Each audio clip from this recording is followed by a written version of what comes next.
We're going to finish up DNA replication today and move on to talking about mutations. So last class, one of you, I don't know if you, hopefully you're here today, asked this question. We were talking about origins of replication in yeast and how scientists define where origins of replication are.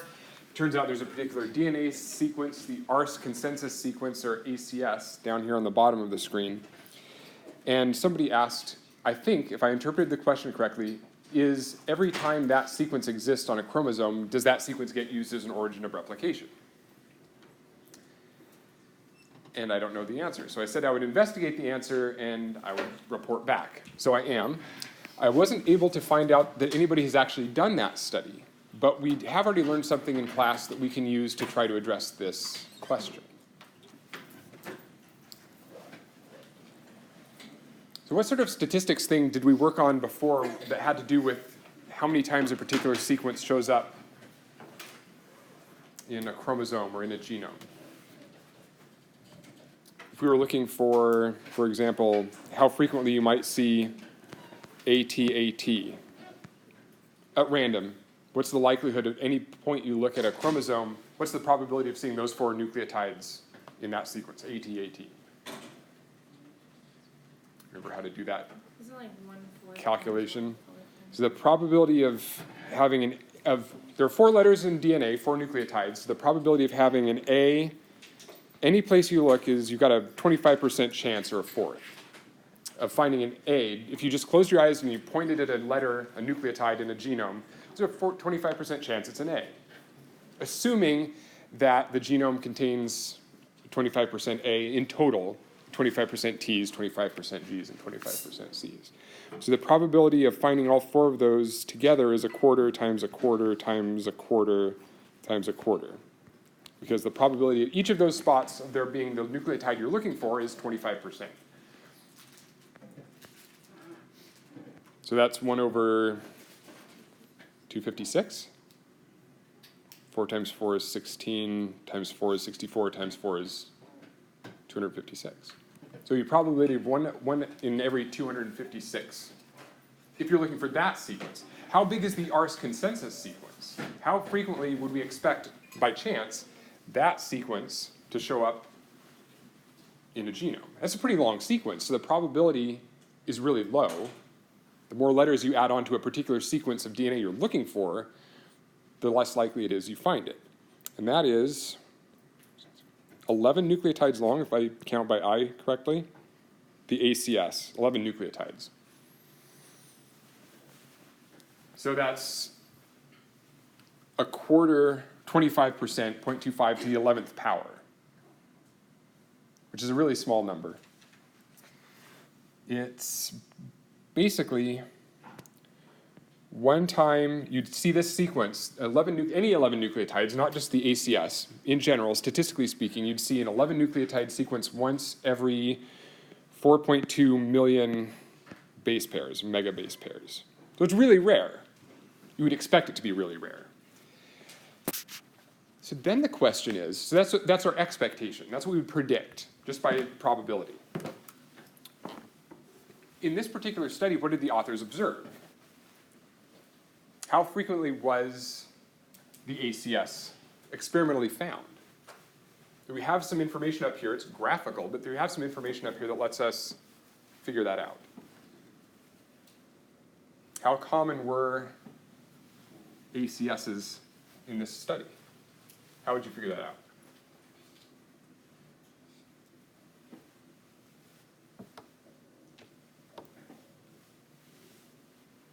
Well, the prediction from the person that asked this question was, does every ACS, that 11 nucleotide sequence, does it get used as an origin of replication every time it exists? We don't know, we don't have the DNA sequence of this chromosome at hand at the moment, but we do have that cartoon in panel B. What does that tell us? What do the circles represent? Origins of replication. So how many origins are there? Big circles and little circles. That had to do with how frequently they're used. But in total, how many origins were there? 15? Okay, so we've got 15 origins, and those are spread over 270,000 base pairs. That piece of chromosome that they studied here is 270,000 base pairs long. So in this piece of chromosome they were looking at, there were 15 origins in 270,000 base pairs. That's a lot more frequent than what we predict, 1 every 4.2 million base pairs.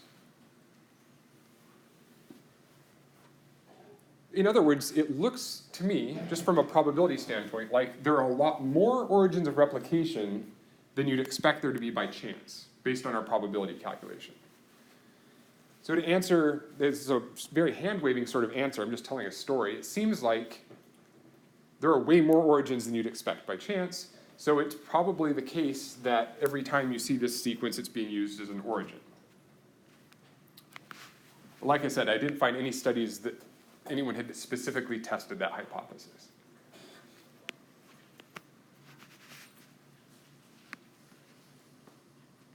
If they were spread out 1 in every 4.2 million base pairs, if probability was what was driving this, how many would we see if we looked in 270,000 base pairs?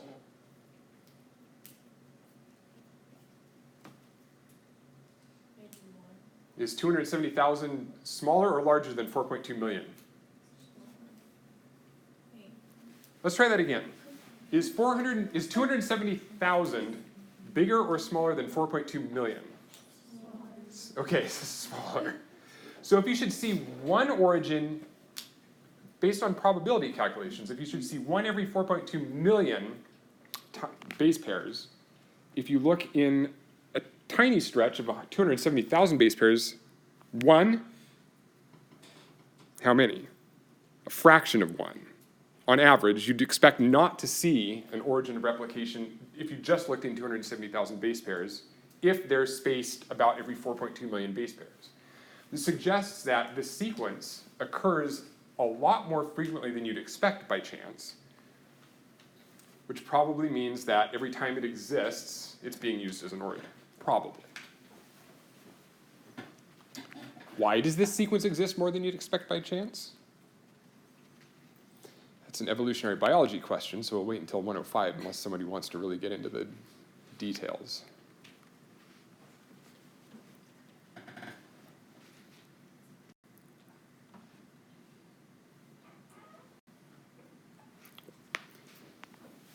A little bit of feedback from this Canvas discussion board we have about whether or not genes are fragile.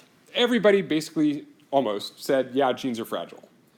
A lot of you found some really good evidence in literature about how genes get damaged, and that's leading us into this chapter on mutation.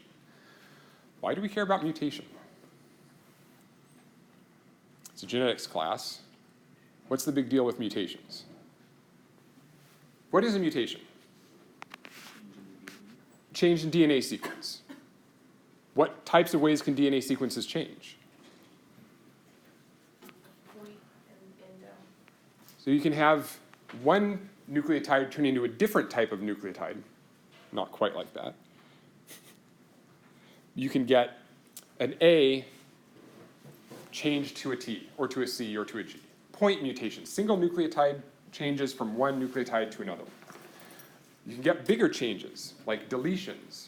A whole section of chromosome disappears. It gets removed.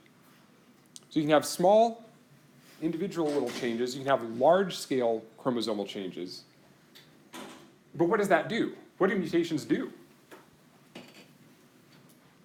to us, say? We're humans. Let's focus on humans. Well, it doesn't always do something, but it has the possibility of changing the protein structure and how it's supposed to function. Okay, so mutations, two really important points there if you didn't hear it in the back about mutations. First, they're not all bad, necessarily. There's no way, well, there are ways to predict what a mutation will do, but in general, we can't just say blanket statement, mutations are bad. And I know that because we are all genetically different, so we are all mutants. I'm a mutant. Hi, I'm Dr. Ross. I'm a mutant. You're all supposed to say, hi, Dr. Ross. Okay. We're all genetically different, so we are all the products of different mutations that happened in us, in our parents, in our ancestors, ever since we all shared one common ancestor thousands of generations ago. So not all mutations are bad. They just make us different, and they make different organisms from different species different as well. So that's a really important point to make about mutations. The other one is some mutations are in the parts of the chromosomes that encode genes, which encode proteins. So some mutations might change the shapes or activities of proteins. Some mutations happen in parts of the chromosomes that we don't know what the function of the chromosome is, and we will study later what the outcomes of those sorts of mutations can be. Just because it's a mutation outside of a gene doesn't mean it doesn't have an effect, in other words. So we'll study a lot about mutations in genes, yes. We'll also talk a bit about what happens in mutations that happen outside of genes.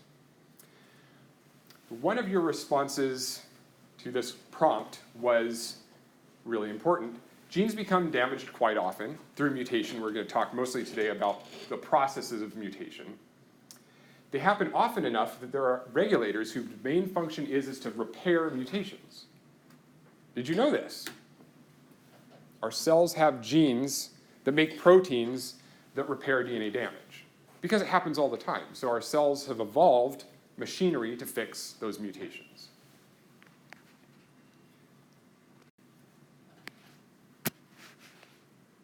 And then we also have, this is a really good point. I'm glad somebody brought this up. It's the only other quote I'm showing today. There are some regions that display certain breaks or constrictions that can lead to genes being fragile. And that's terminology that I really hadn't thought about using, despite the fact that the fact itself says genes are fragile. There are regions of chromosomes that are more prone to breaking than others, which is kind of odd. So here's an example. The citation that this student gave, or at least one of you, I'm not sure if it was actually that student, fragile genes that are frequently altered in cancer. So there are some parts of chromosomes that are more likely to break than others. Let's talk about these, they're called common fragile sites. Right there, top line. They're found, and this is important to us in what we just talked about origins of replication. They're found in regions that replicate late during S phase.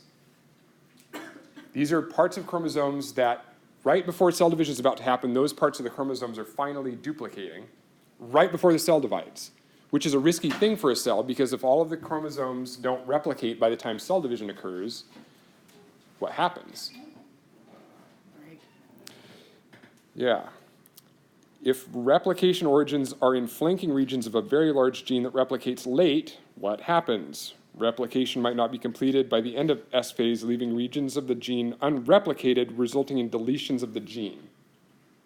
So it's a hazardous thing. It's a risky thing for a gene to be in a part of the chromosome where there aren't any origins nearby, because it's going to be the last bit of DNA that gets replicated right before cell division. And those, according to this paper, tend to be places where you see these common fragile sites, places where chromosomes are regularly seen to break because those chromosomes haven't yet replicated. And so when cells start to divide, when the daughter cells form, those chromosomes are caught in the middle. They basically get pulled by both cells at the same time, and those chromosomes can break and lead to aneuploidy, wrong numbers of parts of chromosomes in the daughter cells. It's been known for a while that there are fragile regions of chromosomes, but now we're starting to get an idea of what the underlying properties of those fragile sites are, that they tend to be late replicating. So it's not just mutations, it's not just active processes causing point mutations that can cause chromosomes or genes to break. So they're fragile. If you think about it, here's a maybe useful analogy. Does anyone know where Tulare is? Okay, at least one person. Okay, good. This is not a geography, 2 people, 3 people. Maybe some people up front that are laughing. Right, this is not a geography class, but here's an analogy. Chromosome, if you took the average human chromosome, they're all different lengths. We've seen the karyograms before, so we know there are different sizes. If you took sort of the medium-sized human chromosome, if you imagined that the chromosome, if you blew it up, if you had a magical expando ray that could make the chromosome bigger, If you enlarged the size of a human chromosome so that the DNA double helix was the size of a piece of spaghetti, the width of a piece of spaghetti, the diameter of a piece of spaghetti, it would stretch from here to Tulare. That's how narrow compared to how long a chromosome is.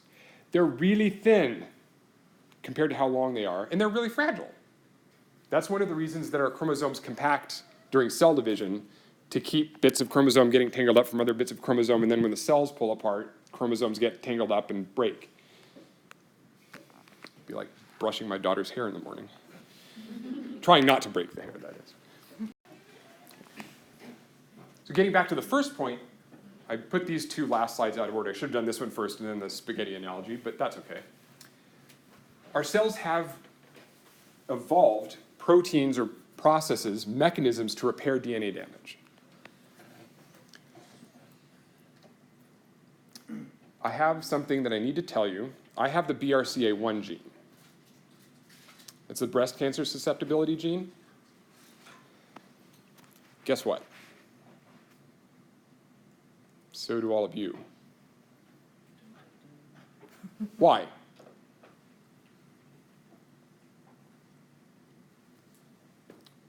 We're all humans. We all have 2 copies of this gene.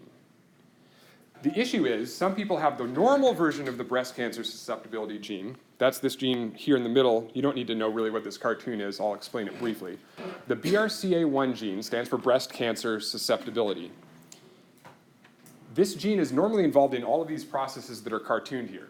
It is sort of the hub. It's the master regulator of processes that involve repair of DNA damage, DNA repair. So you see all the arrows pointing out of this gene.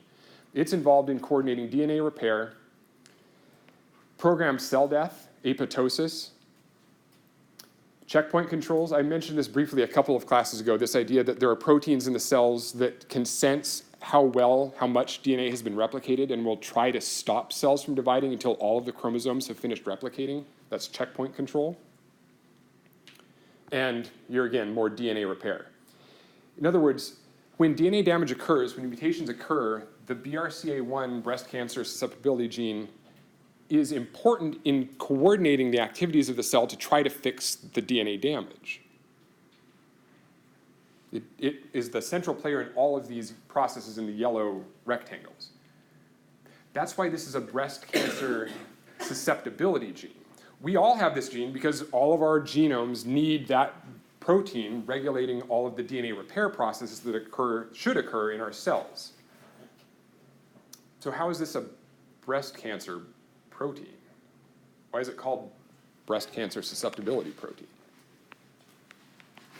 Because if you don't have 2 pairs of it, it might mutate into the BRCA2 gene.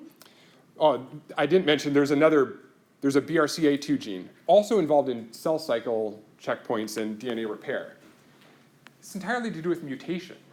What happens if you get a mutation in the BRCA1 gene that makes it no longer function in DNA repair? It no longer coordinates all these processes.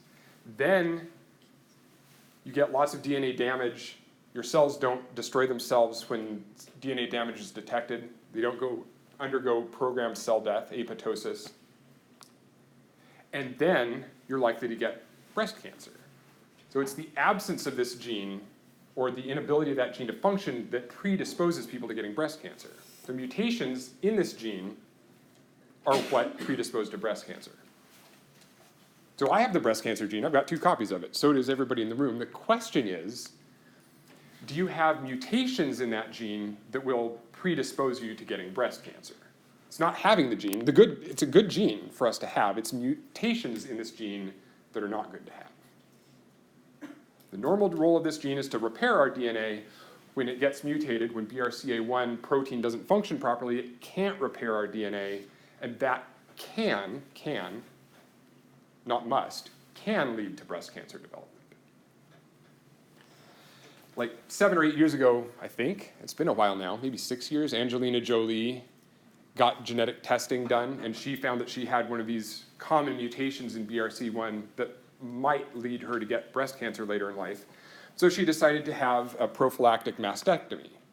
right? She had her breasts cut off so that she wouldn't develop breast cancer because the probability for her was more likely because she had these particular mutations in that gene.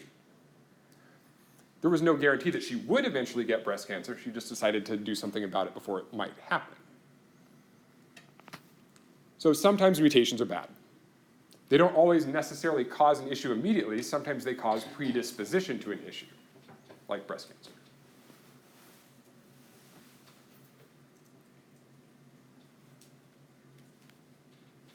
Any questions about that? So mutations can be bad, good, neutral. Our cells have these checkpoints and other controls that try to repair DNA damage when... Two items that have a T shape on them, what do those mean? Indeed. Good question. So in this figure, there are two different types of arrowheads. There are the arrowheads, and there are the blunt arrowheads. So here's an example. What the heck? I learned how to do something in this program I didn't know what to do. And I have no idea what that is. So here, for example, there was a BRCA1 with arrowheads pointing out of it to mostly the yellow boxes. These arrowheads indicate a positive interaction or a reinforcing interaction. BRCA1 doing these things, enabling X chromosome silencing, enabling DNA repair, having a positive interaction with this protein called BARD1, which I don't know exactly what that protein is, that eventually causes ubiquitination of an unknown target, which we'll talk about later in class potentially. But then there's this big, huge, whopping blunt arrow. BRCA1, blunt arrows, a protein called MYC. Blunt arrow is repression. The BRCA1 trying to prevent the activity or stop the activity or do something to alter the activity of whatever its target is. And when we get into the central dogma, transcription, translation, gene expression, regulation, we'll see those sorts of arrows, the arrowheads and the blunt arrows a lot more. We'll talk about how genes interact with each other. Yeah. Is BRCA1 only specific to like breast cancer? Because if it's supposed to like regulate gene repair, why wouldn't it lead to like skin cancer or something? Excellent question. Why is the breast cancer one protein specific to breast cancer? Also something I don't know the answer to, but also something I will look into. I suspect that it probably has something to do with cellular replication, although I'm not sure.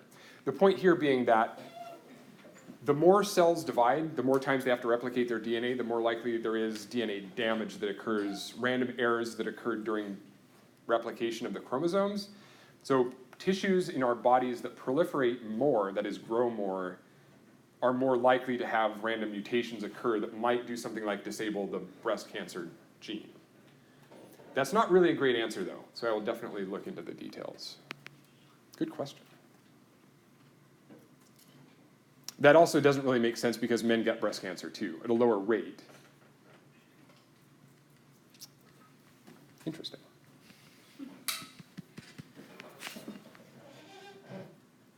But yes, the prediction would be, in general, if it's a cancer, if it's a tumor suppressor gene, which this is a type of, it means it's a gene that normally acts to prevent cancers forming, BRCA1 normally acts to prevent things that are carcinogenic, you'd expect that to be involved in any sort of tumor or cancer.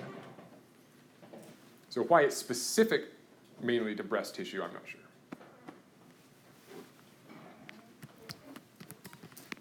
Keep challenging me. I like it. Damage is sensed. All right. So that's a little bit of feedback from that activity. Now I want to switch briefly, unless there are other questions about that. I'm definitely happy to entertain comments, questions, concerns. Yeah. Back on the last image, there were... It's good. That's how we all learn. I'm a lifelong learner. That's why I'm still in school. All right. Let's switch over. Hopefully some of you got a chance to work on this activity. It's multiple sequence alignments again with one little additional twist that's particularly relevant to the situation now that we're talking about mutations. We've done multiple sequence alignments before. You slide the rows left and right to try to make an optimal alignment where you get consensus sequences. You find a motif, slide left and right, try to line up the sequences.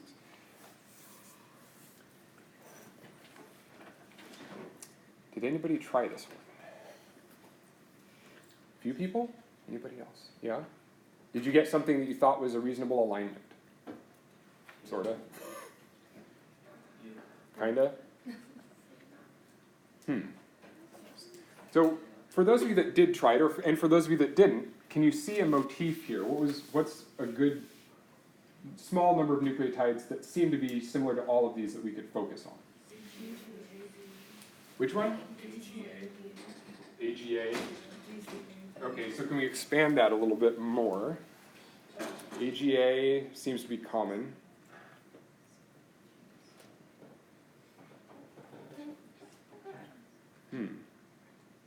So we yeah, so CAGA. So how do we space these out here? So I'm just going to try to line up those AGAs just by putting a space at the start. We could put a hyphen too if that makes people feel better. Just want to work through this with you in case you want feedback on this process. Looks like we need 2 dashes there to line up the CAGA. So it looks like there's a motif there. Bold it. All right, that's in every, is that in every line? Every one of the 6 sequences? Okay. Great. So are we done? Is that the best possible alignment of those sequences? No, because before the GCAGA, every single line has a double T. Oh, But- here. Yes, except in the horse, it's one forward, and in the cat, it's a few behind. Aha. So if we decided to call that pair of T's another motif, then in horse it's sort of off by 1.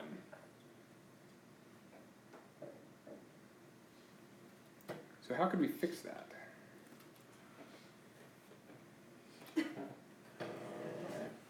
What if we just added another hyphen? Is that better or worse?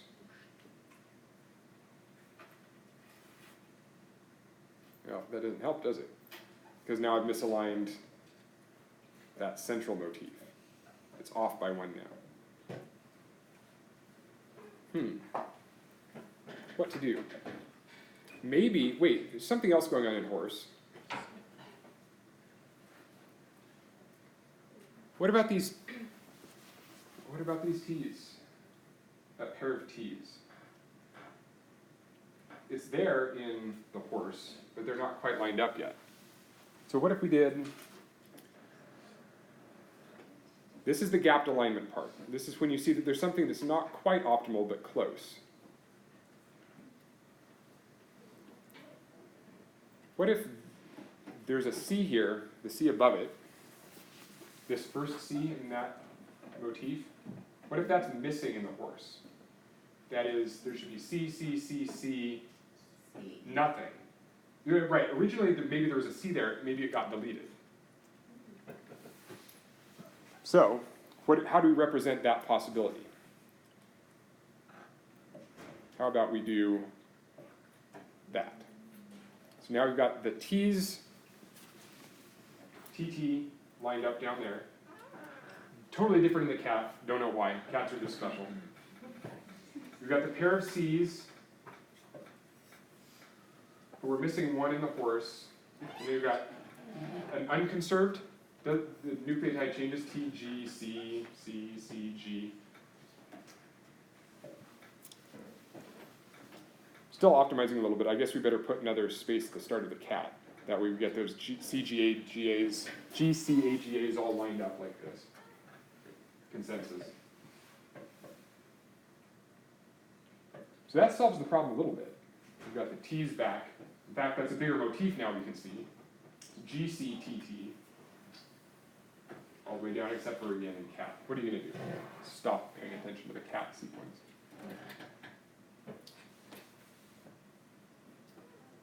Is there anything else we can do to improve this? Are there any other motifs? I'm not sure there are, I'm just asking. Anything else that could be better aligned?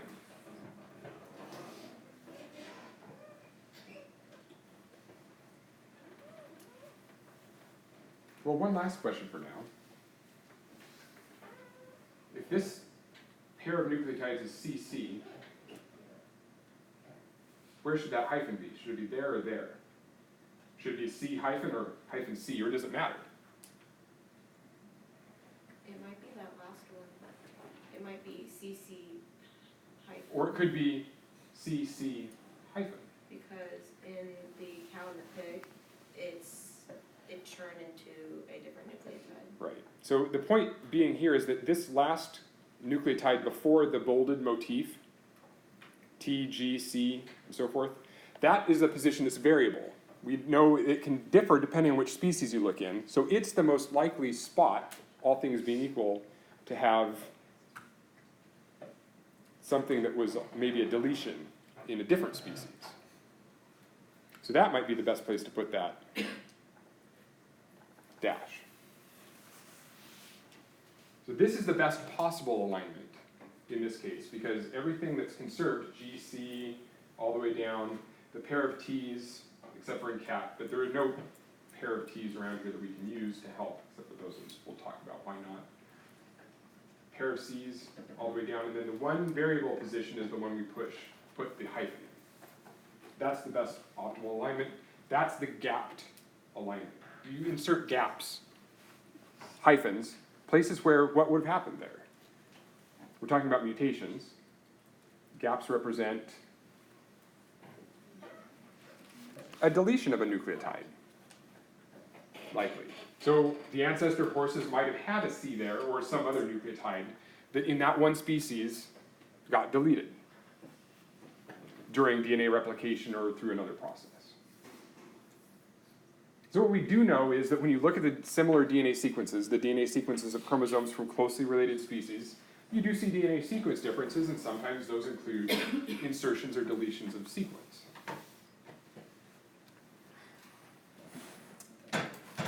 Here's a question that's really important.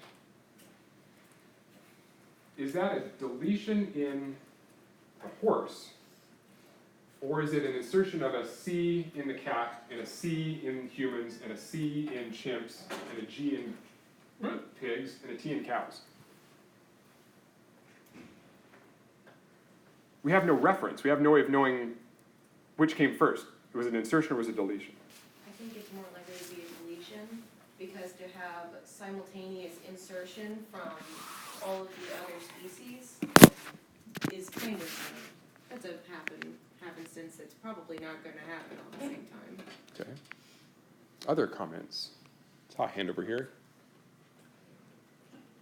Go with the one that's simpler. Occam's razor. Have you heard of Occam's razor? The simplest explanation is usually the most likely one. This is a process of scientific argument, I guess you'd call it, called parsimony.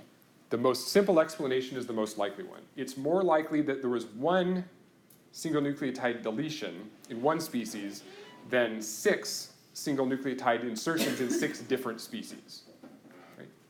Mutations occur all the time, but they're relatively rare. The probability of having, and this is an arm-waving argument, I'm not going to do the math, I'm just trying to appeal to your rationality. The probability of 5 different addition events not only happening in 5 different species, but happening in 5 different species at the exact same position on the chromosome, the exact same spot, having an insertion of one nucleotide 5 different times is really unlikely. Probability that one random nucleotide gets deleted somewhere, pretty likely. So it's more likely a deletion of one nucleotide in this focal species, the horse, than in 5 insertions in other species.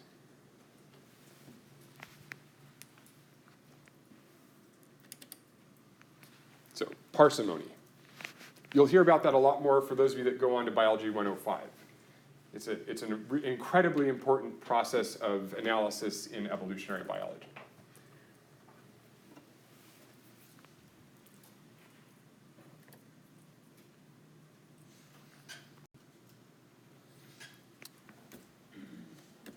So at this point, see you later, DNA replication. We'll use it a lot as we go through the rest of the term, but we've hit all the vocabulary items, we've checked off the tasks that we should be able to do, and we move forward to talking more about mutations.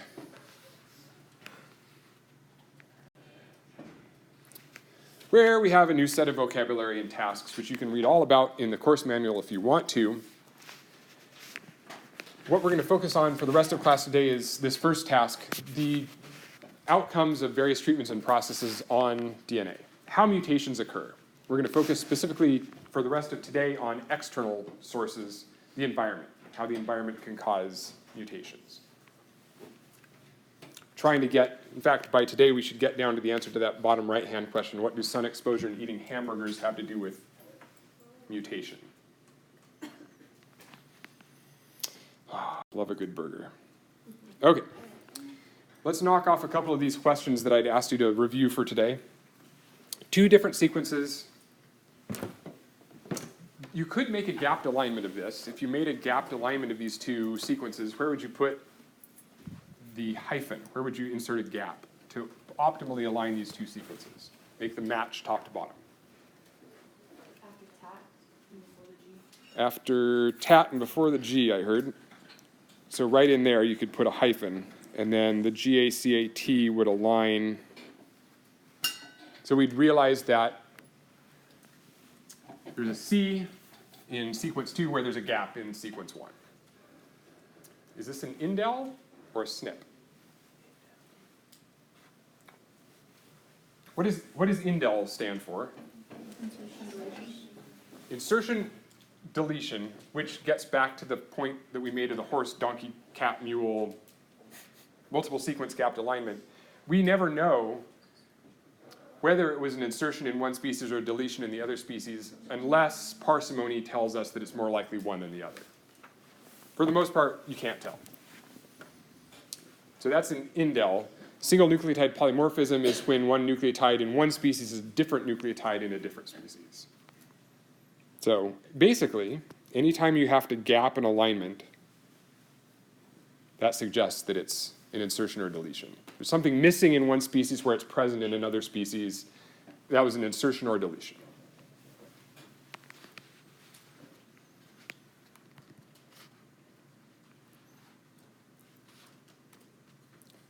Questions or concerns?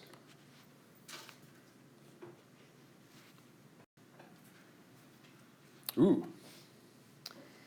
All right, I'll give you a chance to work on this for a minute. So this is a Socrative activity. So I've just launched Socrative. This sequence is replicated in that question for you, but I'm going to ask you to rewrite this using microsatellite notation. See if you can do it a little bit faster using microsatellite notation than you could when we tried to write this by hand a couple of weeks ago.